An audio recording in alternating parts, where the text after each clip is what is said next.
site. The subject was continuing to drive when he struck two additional vehicles.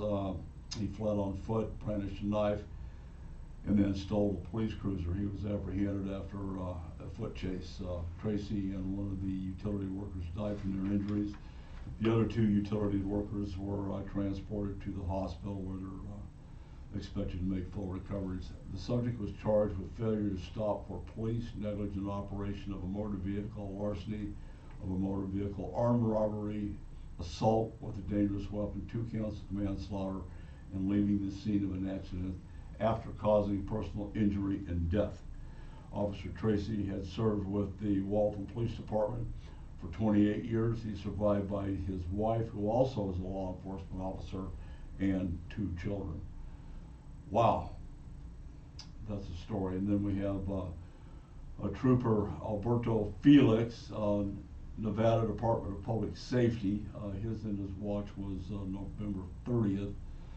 Trooper Felix and Sergeant Michael Abate were struck and killed by a drunk driver about 3:23 in the morning. Sergeant Abate and Trooper Felix had stopped to check a driver who appeared to be sleeping in his car. Another vehicle hit them and fled the scene. One officer died at the scene. The other was transported to a hospital where he died of his injuries as well. The subject was apprehended 6 hours later, was charged with 2 counts of each for reckless driving resulting in death, driving under the influence resulting in death, and duty to stop at the scene of an accident involving death. Trooper Felix was a United States Air Force veteran, had served with the Nevada Department of Public Safety for only 4 years. He is survived by his wife and children.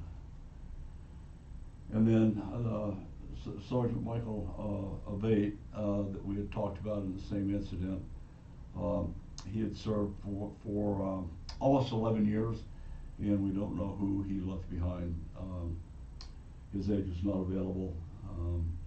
So certainly a tragedy, each and every one of these officers that die in the line of duty.